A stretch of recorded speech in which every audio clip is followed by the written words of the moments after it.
제가 좀 성격이 고약해서 가만히 서서 설교를 못합니다. 양해해 주시기 바랍니다.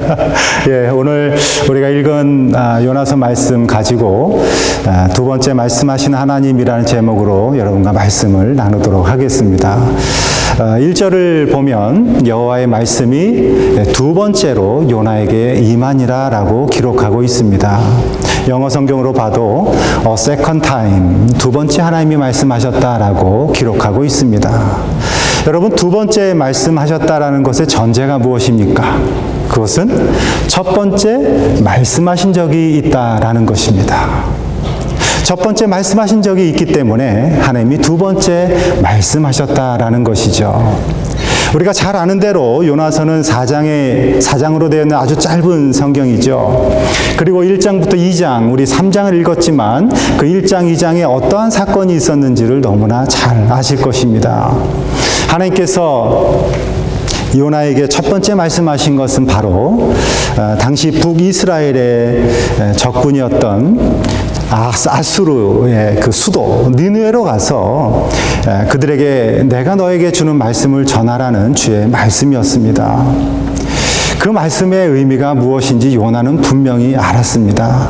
그저 말을 하러 가라는 것이 아니라 하나님의 말씀을 전하면 그들이 그 말씀을 듣고 회개하고 주께로 돌아올 것을 알았어요.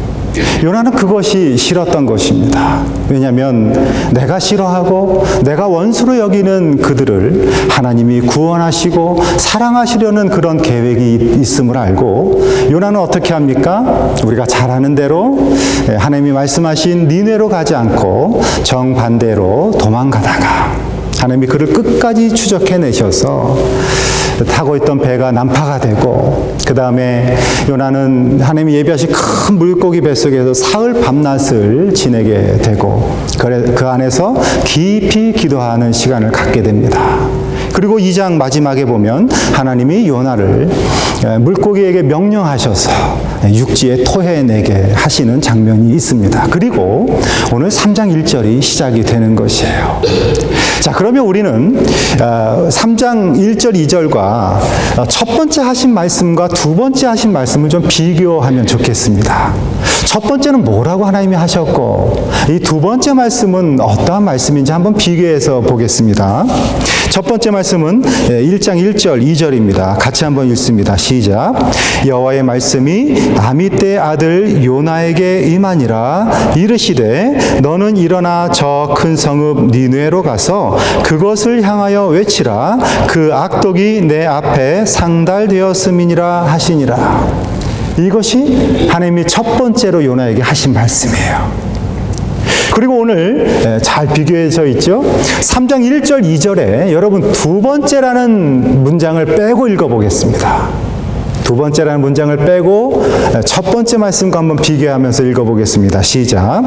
여호와의 말씀이 요나에게 임하니라. 이르시되 일어나 저 큰 성읍 니느웨로 가서 내가 내게 명한 바를 그들에게 선포하라 하신지라. 여러분 어떤 것을 느끼셨습니까? 첫 번째 하신 말씀과 두 번째 하신 말씀. 3장 1절에 하나님께 두 번째 말씀하셨다라는 그 두 번째라는 단어를 빼고 읽어도 첫 번째 하신 말씀과 동일합니까? 다릅니까? 물론 뭐 단어 하나까지 찾아내신다면 조금 다릅니다. 그러나 두 번째라는 단어를 빼고 읽어도 첫 번째 하신 말씀의 주체가 누구인지, 이 말씀을 듣는 자가 누구인지, 무엇을 해야 하는지 정확하게 일치하고 있습니다. 여러분 무엇을 뜻합니까? 하나님은 마치 요나의 1장의 불순종이 없었던 것처럼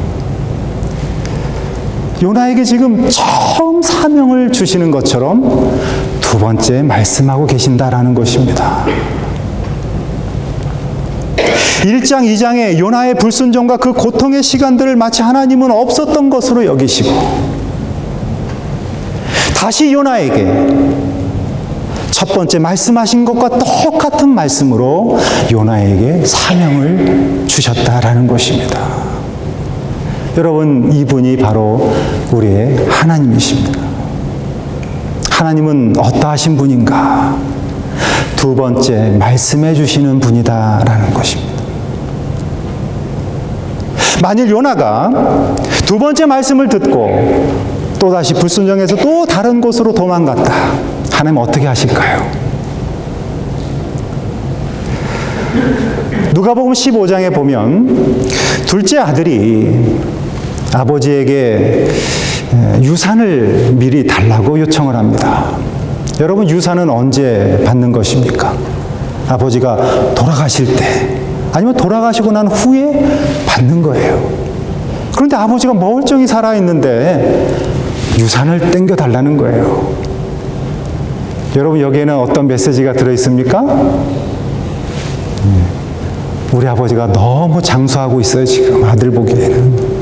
빨리 좀 가셔서 내게 돌아올 군기만 주셨으면 좋겠는데, 아버지가 보니까 굉장히 오래 사실 것 같거든요.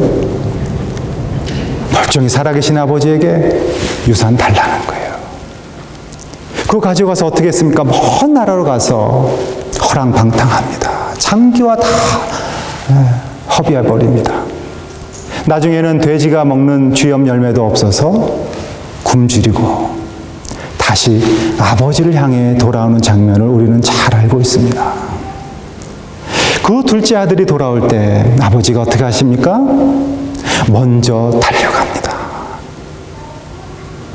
그 노구의 몸을 이끌고 아버지가 저 먼발치에서 오는 형체가 너무 초라해졌던 변해버린 그 둘째 아들, 어깨가 축 늘어져서 아버지의 종으로나 취급받을 정도로 생각하고 돌아오는 그 아들을 먼저 발견하고 이 아버지가 달려가는 거예요.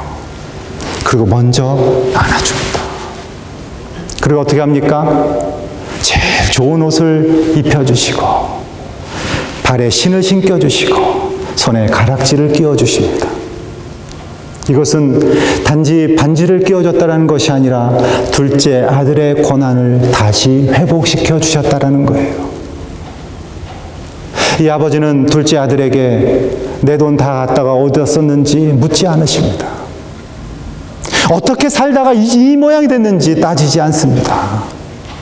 그 둘째 아들에게 마치 집 나가기 전에 그 모습처럼 이 아버지는 두 번째 말씀해 주시는 아버지로 등장하는 것입니다. 다윗이 밧세바를 취하여 그리고 자신의 장군 우리아를 전쟁에 죽게 합니다. 살인죄와 간음죄 다 취해버렸죠. 하나님 어떻게 하셨습니까? 즉각적으로 다윗의 왕위를 폐위하지 않으셨어요. 하나님은 회개하는 다윗에게 두 번째로 말씀하시는 하나님으로 다가오셨습니다. 예수를 모른다고 저주하며 부인했던 베드로에게 주님은 성경을 보니까 4번 정도 찾아오십니다. 1번, 2번 아니에요. 여전히 의심하고 믿지 아니하는 그 베드로를 2번, 3번 찾아오셔서 결국은 예수님께서 그에게 사명을 주시고 그를 회복하시는 장면으로 이끌어 가시는 것입니다. 바로 이분이 하나님이십니다. 사랑하는 여러분, 하나님은 저와 여러분에게 두 번째 말씀하시는 분인 줄로 믿습니다. 그분이 저에게 오늘도 두 번째 기회를 주시고 말씀하셨기 때문에 오늘도 제가 목사라는 직분을 감당할 수 있는 거죠. 저의 연약함과 허물 보시는 즉시 폐위해버리셨으면 저는 벌써 진작에 끝났죠. 제가 이 자리까지 올 수 있는 것은 여전히 두 번째 말씀하시는 하나님의 은혜 때문인 것입니다. 우리 모두는 하나님의 두 번째 말씀을 들은 자들입니다. 그것이 바로 예수 그리스도의 십자가입니다. 예수 그리스도의 십자가는 바로 죄인된 우리에게 두 번째 말씀하시고 다가오시는 하나님의 사랑인 줄로 믿습니다.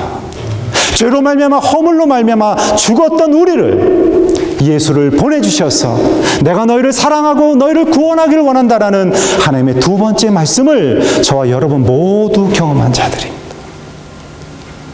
그러면 하나님은 왜 요나에게 두 번째 말씀하셨을까요? 왜 하나님은 저와 여러분에게 두 번째 말씀하고 계십니까? 그것은 요나에게도 두 번째 말씀하는 사람이 되기를 원하시는 거죠. 요나가 왜 니네로 가기 싫어했다고요? 두 번 말하고 싶지 않은 거예요. 나의 원수에게 두 번째 기회를 주고 싶지 않은 것입니다. 내가 싫어하고 내가 저주하는 그 인간들이 회복되고 하나님의 사랑 가운데 거하는 거 상상도 싫은 거예요. 요나는 두 번 기회를 아수르 사람에게 주고 싶지 않은 거예요. 그래서 4장에 가면 하나님이 그들의 죄를 용서하는 장면을 보고 요나가 심지어 하나님께 성을 내고 분노합니다. 내가 이럴 줄 알았다고 말하지 않았습니까? 하나님이 말씀해 주시죠. 좌우를 분별하지 못하는 12만 명의 사람들이 여기에 있는데 요나가 그 박넝쿨 때문에 좋았다가 분내고 이런 모습 보면서 여기에 12만 명이나 되는 좌우를 분별하지 못하는 그 사람들이 있는데 너 그 박넝쿨 하나 네 힘으로 키우지 않은 것 낳다가 없어지는 것 때문에 좋아하고 슬퍼하고 분내는 너. 그런데 나의 형상으로 창조한 이 12만 명의 사람들에게 내가 두 번째 기회를 너를 통해서 주는 것. 요나야, 내가 너에게 두 번째 기회를 준 것처럼 너도 이들에게 두 번 말할 수 없겠느냐라는 것이죠. 우리는 하나님이 때로는 나와 똑같이 마음 가지시고 행동하시기를 원할 때가 있어요. 내가 싫어하는 사람은 하나님도 똑같이 대해 주셨으면 좋겠을 때가 있어요. 그렇지 않습니까? 저만 그런가요? 네. 하나님 그렇지 않죠. 로마서 11장에 보면 하나님의 은사와 부르심에는 후회함이 없으시기 때문입니다. 하나님이 우리를 택하시고 하나님이 사랑하시기로 작정한 자들에 대해서 하나님은 결코 후회함이 없으신 분이십니다. 여러분, 하나님이 저와 여러분에게 왜 두 번째 말씀하셨습니까? 그것은 저와 여러분 또한 두 번째 말씀해 주는 사람 되기를 원하시기 때문입니다. 어떻습니까, 여러분? 어떤 분을 만나면 그런 얘기해요. 나는 한 번 아니면 아닌 거야. 한 번 나는 저 사람 아니라고 생각하면 딱 끊는데요. 멋있어 보이죠? 카리스마 있어 보이고. 이 사람은 두 번째 하나님의 말씀이 무엇인지 모르는 사람이에요. 마태복음 18장에 보면 사도 베드로가 예수님 앞에 와서 용서에 대한 질문을 합니다. 예수님, 내 형제가 나에게 잘못하면 몇 번 용서하면 좋겠습니까? 7번 하면 좋겠습니까? 그때 예수님께서 한 가지 비유를 들어주시죠. 그것은 무슨 비유입니까? 1만 달란트 빚진 자의 비유를 들어주십니다. 어떤 한 사람이 와 함께 10,000 달란트를 빚졌다라는 거예요. 갚을 길이 없다라는 것입니다. 여러분, 10,000 달란트를 제가 인터넷을 찾아봐서 오늘날로 환산해 보니까 몇 년 갚아야 되냐면, 놀라지 마세요. 16만 년을 일해야 돼요. 네? 몇 년이요? 16년이 아닙니다. 16만 년을 한 푼도 안 쓰고 일해서 갚아야 그 10,000 달란트를 갚는 거예요. 그런데 이 왕이, 주인이 그 10,000 달란트를 탕감해 버렸어요. 너무 이건 뭐 상상할 수 없는 거죠. 탕감받고 나가서 100데나리온 빚진 친구를 만납니다. 여러분, 100데나리온은 100일 일하면 갚을 수 있는 돈이에요. 어떻게 해요? 내 돈 안 갚았다고 잡아서 감옥에 넣습니다. 이 주인이 그 소식을 듣고 노했어요. 그래서 그 사람을 불렀어요. 나는 너에게 갚을 길이 없는 10,000 달란트를 탕감해 주었는데 너는 100데나리온 빚진 그 동관 친구 하나를 용서하지 탕감해 주지 못하는구나. 그래서 이 사람을 다 갚을 때까지 옥에 가두라고 명령합니다. 어떠한 내용입니까? 우리 모두가 10,000달란트 빚진 자였다라는 것입니다. 하나님 앞에 우리의 죄는 16만 년이 아니라 갚을 길 없는 빚을 진 사람들이에요. 그런데 그 하나님이 우리의 모든 죄를 내 행위와 노력이 아니라 예수 그리스도 십자가의 은혜로 탕감해 주신 것입니다.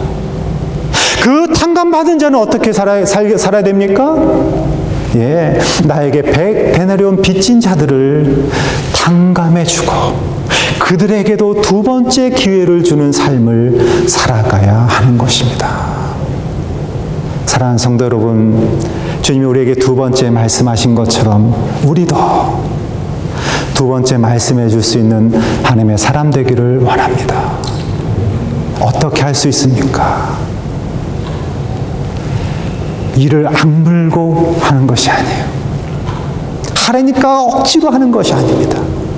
내가 10,000데나리온을 탕감받은 자임을 깊이 알 때에 나도 누군가에게 두 번째 말씀해 줄 수 있는 하나님의 사람이 되는 줄로 믿습니다. 이렇게 요나가 하나님의 두 번째 말씀을 듣고 떠나가게 됩니다. 자, 2절 한번 다시 보죠. 너는 일어나 저 큰 성읍 니느웨로 가서 내가 네게 명한 바를 그들에게 선포하라 하신지라. 자, 3절 봅니다. 요나가 여호와의 말씀대로 일어나서 니느웨로 가니라. 니느웨는 사흘 동안 걸을 만큼 하나님 앞에 큰 성읍이라. 지금 2절과 3절에 요나가 가는 그 니느웨가 어떠한 곳인지를 묘사하고 있습니다. 그곳은 어떠한 곳입니까? 큰 성읍이래요. 며칠을 걸어야 다 그 성읍을 돈다고요? 3절에 3일을 돌아야 되는 거예요. 3일을 걸어야 니느웨 성읍을 다 갈 만큼 커다란 성읍이래요. 여러분, 밴쿠버에서 3일 정도 걸으면 어디 왔다 갔다 할 수 있을까요? 어제 제 아내가 집에서 포이리 렉센터까지 걸어갔어요. 보니까 5km인데 50분 걸렸대요. 날아간 거죠. 그런데 5km 50분 걸으면 1시간이라고 자꾸 제가 또 계산을 했어요. 계산은 오늘 아침에 몇 가지를 했습니다. 그 3일이니까 72시간 곱하기 5km 해보니까 360km를 가더라고요. 여러분, 3일이면 360km 갈 수 있으면 니느웨 성이 굉장히 큰 성읍이에요. 그런데 오늘 요나가 맞닥뜨려야 될 니느웨 성읍, 큰 성읍과 요나가 비교되고 있어요. 자, 요나는 어떠한 모습으로 지금 이 니느웨 성을 가고 있을까요? 요나가 어디에서 방금 막 나왔습니까? 고급 세단에서 나온 것이 아니에요? 어디서 나왔어요? 물고기 뱃속에서 나온 거예요. 물고기 창자 속에 있었단 말이에요. 뱃속에, 위장 속에. 예. 거기 뭐 점액질 다 묻고 튀어나온 요나의 모습, 여러분 어떻게 상상해 보시겠습니까? 빛이 있었겠습니까? 그 갑자기 배가 난파돼서 물고기 속에 갑자기 뛰어들어갔는데 신발도 아마 없었을 것 같아요. 지갑이 어디 있습니까? 옷 살 돈도 없죠. 몸만 간신히 들어간 거죠. 토해냈는데 요나 꼴이 어떨까요? 이거 뭐 거지죠, 그죠? 냄새나고 막. 자, 이 저 큰 성읍 니느웨, 당시에 최강대국, 모든 문명과 문화가 발달되어져 있는 그 니느웨 앞에 너무너무 초라하고 꼬질꼬질한 요나가 섭니다. 아마 요나가 하나님의 말씀을 이렇게 전했다고 생각해 봅시다. 여러분, 하나님은 사랑하십니다. 하나님 사랑이십니다. 여러분, 하나님은 사랑하십니다. 니느웨 사람들이 꼬질꼬질한 요나가 이 말씀 전하면 어떻게 반응했을까요? 너나 사랑받아 그러지 않겠습니까? 하나님의 말씀을 전하는 요나가 너무 초라한 모습으로 그 앞에 서는 거예요. 그런데 요나가 한 가지 붙들고 가는 것이 무엇입니까? 2절에 하나님의 말씀을 들고 갑니다. 저 큰 성읍을 하나님 가게 하시면서 요나를 이 성읍을 만큼 크게 만들어주고 가라고 하신 것이 아니에요. 저 큰 성읍 니느웨 앞에 요나가 설 때에 그만큼 큰 사람으로 만들어서 요나를 서게 하지 않으셨어요. 오직 단 한 가지, 하나님의 말씀 한 가지 들고 가는 길입니다. 여러분, 하나님은 때로 저와 여러분에게 많은 것을 주지 않으세요. 우리가 생각하는 저 큰 성읍 니느웨는 저와 여러분 모두에게 있을 것입니다. 밴쿠버 사는 것 자체가 큰 성읍에 있는 거예요, 우리는. 이 집값 어떻게 할 것입니까? 제가 요즘 가끔 장도 보는데 두부 하나 사기도 겁나요. 물가가 그냥, 그죠? 날마다 우리는 저 큰 성읍 니느웨를 맞닥뜨리고 있는 거예요. 내가 맞닥뜨려야 될 세상은 굉장히 큽니다. 나는 그 앞에 서면 너무 초라해요. 그런데 하나님은 이 큰 성읍 밴쿠버에서 우리를 살게 하시면서 그만큼 크게 우리를 만들어주지 않아요.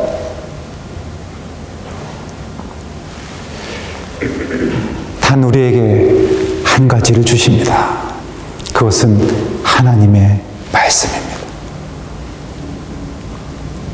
하나님의 사람들은 하나님의 말씀 한 가지를 들고 저 큰 성읍 니느웨 앞에 서는 사람들입니다. 어린 다윗이 블레셋 장군 골리앗 앞에 섭니다. 골리앗에 대한 묘사하지 않겠습니다. 처음에 다윗이 들고 가고 입고 가려는 무기가, 갑옷은 누구 것이었습니까? 사울 왕 거였어요. 안 맞아요. 저 큰 골리앗 앞에 똑같은 비슷한 것으로 설 수 없는 거예요. 나무떼기 하나 하고 물맷돌 5개 들고 가는 거예요. 왜냐하면 거기에 자신의 삶에 늘 신실하게 하나님이 함께하였던 하나님의 약속이 있거든요. 아브라함은 본토 친척 아비 집을 떠나라 하나님의 말씀에 갈 바를 알지 못하고 나섭니다.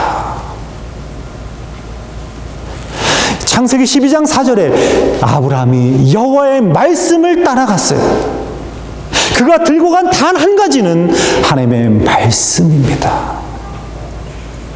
본토 친척 아비 집을 떠나는 그 길, 저 큰 성읍 앞에 서야 되는 아브라함의 삶, 그 인생의 모든 여정에 아브라함이 들고 가는 건 수많은 것이 아니었어요. 여호와의 말씀을 따라갑니다. 요한복음 5장에 4장에 보면 예수님 앞에 왕의 신하 한 사람이 와서 자신의 아들이 죽을 병에 걸렸다고 예수님 앞에 고쳐달라고 찾아옵니다. 그럴 때 예수님이 이렇게 말씀하십니다. 네 아들이 살았다. 증거가 없어요. 네 아들 살았다라는 말씀 한 가지예요. 그런데 요한복음 4장에 보면 이 왕의 신하가 그 말씀을 믿고 가더니 말씀 하나 붙들고 가는 거예요. 가서 보니까 어때요? 예수님이 네 아들이 살아있다라는 말씀하신 그 시간과 동일한 시간대에 그 아들이 낳은 것입니다. 이것이 말씀을 붙든 자들이 경험하는 하나님의 능력인 줄로 믿습니다. 성도 여러분, 날마다 경험하는 저 큰 세상 니느웨 앞에 저와 여러분이 무엇을 가지고 서야 합니까? 하나님 나도 이만큼 크게 해주세요. 예, 하나님 가끔 그런 기도를 들어주시지만 하나님 나도 이 정도 컸으면 좋겠습니다. 아니에요. 우리 모든 갑옷과 무기들을 오히려 더 내려놓게 하세요. 이 말씀이 천지를 창조하신 말씀이고 무에서 유를 이루신 말씀이고 우리를 살아나게 하시는 하나님의 말씀을 믿는 그 믿음으로 우리가 저 큰 성읍 니느웨를 향해 나아갈 수 있기를 바랍니다. 마지막으로 오늘 나누고 싶은 것은 그래서 요나가 가서 이렇게 증거합니다. 4절 보겠습니다. 같이 한번 읽어보겠습니다.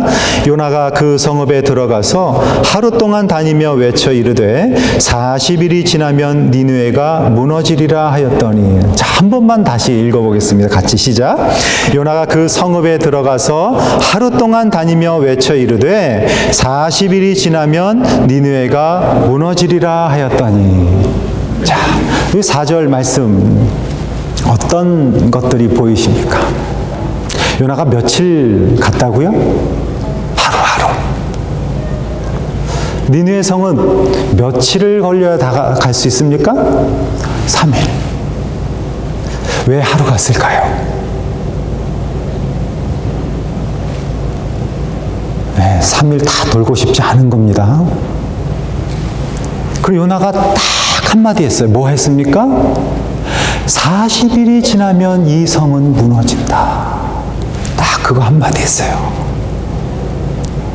자, 3일을 가야 되는 그 길에 요나는 성실하게 3일을 다 다니면서 구석구석 말씀을 전한 것이 아닙니다. 하루 갔어요. 그리고 그의 메시지는 굉장히 심플합니다. 40일이 지나면 이 성은 무너진다. 여러분, 제가 준비했는데요. 당시에 선지자들의 하나님 말씀을 전할 때 세 가지 요소가 있습니다. 자, 다음 화면 한번 보여주십시오. 나오나요? 예. 다음, 그 위에, 예, 여기 있습니다. 선지자들, 하나님의 말씀을 전하는 사람들은 이 세 가지 요소를 메시지에 항상 포함해야 합니다. 첫 번째가 뭐냐면 하나님의 이름을 불러야 돼요. 왜냐하면 이 메시지는 내 개인의 말이 아니라 하나님의 말씀인 것을 선포해야 되기 때문에 하나님의 이름을 불러야 됩니다. 그 다음에 죄에 대한 경고와 심판의 메시지를 전해야 됩니다. 구체적으로 너희들이 어떠한 죄를 졌기 때문에 이러한 하나님은 징계를 하시길 원한다고 이 죄에 대한 경고와 심판의 메시지를 전해야 돼요. 그럼 마지막으로 동시에 하나님의 마음을 반드시 전해야 합니다. 그것이 무엇입니까? 너희들이 비록 이렇게 죄와 심판받을 만한 상황 가운데 있지만 돌아오면 회개하면 하나님이 너희를 품으시고 사랑하신다는 하나님의 마음이 이 선지자들의 메시지에 다 포함되어 있어야 되는 것이었어요. 그런데 요나의 메시지는 무엇이었습니까? 이 메시지가 다 있나요? 없어요. 40일 지나면 니느웨 무너져. 이건 뭐 저주만 딱 한 거예요. 며칠 동안, 하루. 히브리어로 보면 이 요나의 메시지는 딱 5글자로 되어 있습니다. 오트 아르바임 욤베 니느웨. 따라해 볼까요? 오트 아르바임 욤베 니느웨. 오트 아르바임 40일이 지나면 욤베 니느웨. 니느웨는 무너져. 5글자 했어요. 5단어 했습니다.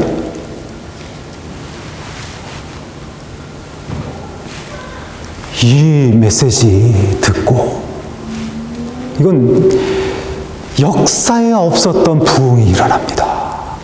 5절부터 보면 40일 지나면 니느웨 무너져. 옷 아르바임 욤베 니느웨 딱 요구했는데 5절부터 보면 높은 자로부터 낮은 자를 막론하고 하나님을 믿기 시작합니다.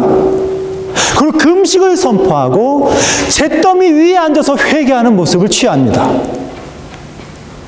이 소식을 6절부터 보면 니느웨 왕이 들어요. 그래서 왕이 가장 먼저 하는 것이 무엇이냐면 왕의 자리에서 일어납니다. 그것은 그냥 신체적으로 피지컬리 일어났다는 뜻이 아니라 왕의 보좌에서 내려온 거예요. 이 메시지, 이 상황을 보고 진짜 왕이 누구인지를 아는 것이죠. 누가 이 인생의 역사의 통치자인지를 알기 시작한 것입니다. 그리고 이 왕이 모든 니느웨 사람들에게 공포문을 내립니다. 이제부터 하나님 우리를 회개하고 용서하실 때까지 짐승부터 모든 사람부터 짐승까지 물도 못 마시겠습니다. 그리고 모든 사람과 짐승들이 다 베옷을 해 입으라고 명령하고 제 위에 앉습니다. 한 성읍이 놀라운 부흥을 가지고 옵니다. 이것은 인생의 인간 역사에 없었던 일이에요. 사도 바울도 못했던 일이에요. 표현이 그렇지만 예수님도 이 일도 못했잖아요. 요나, 오트, 아르바임, 욤베, 니느웨 딱 그 단어에 한 도시가 회개하는 거예요. 이 상황을 보고 누가 가장 놀랐을까요? 요나겠죠. 이 상황에서 지금 가장 놀랄 사람이 요나 아니겠습니까? 나는 고작 하루 갔는데 선지자로서의 모든 그 하나님의 메시지를 충분히 전하지도 않았어요. 저주 같은 메시지 전했을 뿐인데 놀라운 부흥의 역사가 일어났다는 거예요. 이것은 누가 하신 것입니까? 요나의 실력으로 할 수 없는 일이 벌어진 것이죠. 요나는 상상할 수 없는 일이에요. 이것은 하나님의 은혜 아니면 설명할 수 없는 놀라운 역사가 일어났다라는 것입니다. 여러분, 어떻게 이 역사가 일어났습니까? 그것은 복음 자체에 능력이 있기 때문입니다. 우리는 많은 말을 조리 있게 해야 사람들이 은혜 받고 변화받고, 누군가를 전도할 때에는 이런 방법의 전도도 필요하고 이런 전도의 방법 다 필요합니다. 맞춤형 전도 방법 다 좋습니다. 좋은 것입니다. 그러나 우리가 놓치지 말아야 될 것이 무엇인가? 복음 자체가 능력이 있음을 알아야 하는 거예요. 우리가 많은 말을 했기 때문에, 우리가 많은 것을 잘 준비했기 때문에 사람들이 변화되고 은혜 있는 것이 아니라 하나님의 말씀 자체가 능력임을 알 때에 그 말씀을 그대로 선포할 때에 하나님이 역사하시는 줄로 믿습니다. 그래서 사도 바울은 로마서 1장 16절에 우리에게 이렇게 말씀합니다. 같이 한번 읽어보겠습니다. 시작. 내가 복음을 부끄러워하지 아니하노니 이 복음은 모든 믿는 자에게 구원을 주시는 하나님의 능력이 됨이라. 먼저는 유대인에게요, 그리고 헬라인에게로다. 여러분, 복음은 그 자체가 능력입니다. 이 니느웨 성의 놀라운 부흥의 이야기를 예수님이 마태복음에서 12장에서 인용하십니다. 결론적으로 말씀드립니다. 마태복음 12장에 보면 서기관과 바리새인들이 예수님 앞에 많은 표적을 더 보여주기를 요청할 때에 예수님이 악하고 음란한 세대들이 표적을 요청한다. 그러나 나는 요나의 표적밖에는 더 보일 것이 없다라고 말씀하십니다. 그 요나의 표적이 무엇입니까? 마태복음 12장 39절부터 보면 네, 요나가 40절입니다. 밤낮 사흘 동안 큰 물고기 뱃속에 있었던 것 같이 인자도 예수님도 밤낮 사흘 동안 땅속에 있으리라. 이것이 무엇을 상징하는 것입니까? 예수님이 무덤에 장사 지내고 부활하시는 것이 요나의 물고기 뱃속에 3일 만에 나온 그 사건을 뜻한다라는 거예요. 자, 그 다음 말씀, 여기까지 우리가 잘 기억하는데 그 다음 말씀이 중요합니다. 같이 읽죠. 시작. 심판 때에 니느웨 사람들이 일어나 이 세대 사람을 정죄할 것이다. 자, 심판 때에 누가 일어난다고요? 니느웨. 그 사람들이 누구예요? 오늘 우리가 나눈 요나의 그 메시지를 듣고 회개한 사람들, 그들이 일어나서 이 세대의 사람들을 다 책망하고 정죄할 거래요. 무슨 의미인가? 그 다음 보십시오. 이는 그렇게 정죄하는 이유는 그들이 니느웨 사람들이 요나의 전도를 듣고 회개하였음이거니와. 요나의 전도가 어떠한 전도였어요? 3일 길도 가지 않은 전도였습니다. 하나님의 말씀, 선지자에게 허락하신 그 말씀대로 한 전도도 아니었습니다. 저주와 빛 같은 그런 5 단어였는 그 전도를 듣고도 그들이 회개했다라는 거예요. 그런데 요나보다 더 큰 이가 여기 있다. 예수님 자신은 요나보다 더 큰 이로 여기에 왔는데 지금 예수님, 나는 너희들에게 요나가 전한 메시지보다 더 많은 메시지들을, 하나님의 뜻을 전하는데도 너희들이 어떻다고요? 회개하지 않아요. 그러니까 니느웨 사람들이 일어나서 우리를 정죄할 거라는 것입니다. 너네 정신 차려. 우리 회개 말씀 같지도 않은 그 5 단어 듣고도 회개했어. 하나님 은혜 주셔서. 근데 너희들 지금 어때? 이렇게 말씀의 홍수가 있는 이 시대에 사는 너희들을 어떠한 삶을 살아가느냐고 그들이 우리를 정죄할 것입니다. 여러분, 놀라운 말씀이죠. 두려운 말씀이죠. 이 시대 말씀의 홍수 아닙니까? 우리가 유튜브만 뭐 이렇게 하진 않죠. 이렇게 하면 얼마든지 내가 원하는 목사님들의 설교는 줄 섰어요. 우리에게 더 많은 것이 필요합니까? 무엇이 더 있어야 우리가 족하겠습니까? 우리는 요나가 전한 이 5 단어보다 더 많이 알고 있잖아요, 사실. 하나님에 대해서도, 예수님의 십자가의 사랑에 대해서도, 성령님의 역사에 대해서 우리는 요나가 전한 메시지보다는 더 알고 있지 않습니까? 더 많은 것은 그래도 설명해 줄 수 있는 사람들 아닙니까? 우리가 알고 있는 그 메시지만으로 족해요. 그 말씀만으로도 우리를 능히 변화시킬 수 있는 하나님의 능력이 됨을 믿습니다. 요나가 5 단어를 가지고 사람들에게 하나님의 은혜를 나눈 것처럼 우리 안에는 이미 주님이 주신 많은 복음의 이야기들이 있습니다. 그 이야기들을 전해야 하지 않겠습니까? 누군가는 내가 알고 있는 그 짧은 지식 같지만 그것이 필요한 자들이 있는 거예요. 우리는 전하면 됩니다. 역사는 하나님이 하시는 줄로 고백합니다. 한 주 동안 이 하나님의 은혜 가운데 저와 여러분이 머물 수 있기를 바랍니다. 2 번째 말씀하시는 하나님, 나도 누군가에게 2 번째 기회를 주는 하나님의 사람이 되어야 하는 것입니다. 여러분, 내일도 우리가 나아가는 이 땅은 저 큰 성읍 니느웨 앞에 저와 여러분들이 서는 거예요. 무엇을 가지고? 동일한 힘과 동일한 무기를 아니에요. 하나님 우리에게 주신 말씀 붙들고 나아가는 것입니다. 그 말씀이 자체가 능력이기 때문입니다.